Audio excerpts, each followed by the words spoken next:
पनवेल शहरात थोर समाजसुधारक सावित्रीबाई फुले यांच्या नावाने भव्य सभागृह उभारण्याची अधिकृत मागणी करण्यात आली आहे। क्रांतिज्योत महिला विकास फाउंडेशनच्या वतीने या संदर्भात पनवेल म्युनिसिपल कॉर्पोरेशनचे माननीय महापौर नितीन पाटील यांना लेखी निवेदन सादर करण्यात आले।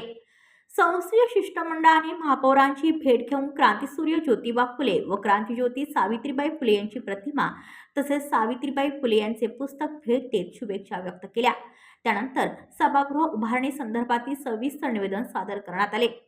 निवेदनात नमूद करण्यात आले आहे की स्त्री शिक्षणाचा पाया रचणाऱ्या आणि शिक्षण प्रसारासाठी आयुष्य समर्पित करणाऱ्या सावित्रीबाई फुले यांच्या नावाने पनवेल शहरात अद्याप कोणतेही अधिकृत सभागृह किंवा स्मारक भवन उभारण्यात आलेले नाही।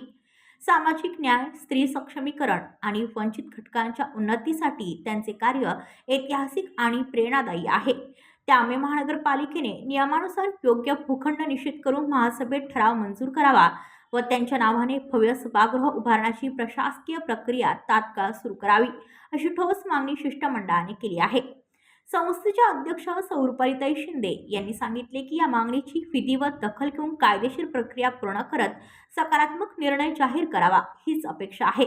यावेळी सौ स्नेहा धुमाळ, सौ प्रिया गंगावणे, सौ ज्योती तात्रे, सौ सुषमा मयेकर आदी पदाधिकारी उपस्थित होते। आता महानगरपालिका प्रशासन या मागणीवर कोणती भूमिका घेते याकडे पनवेलकरांचे लक्ष लागले आहे। ब्युरो रिपोर्ट पनवेल वार्ता न्यूज।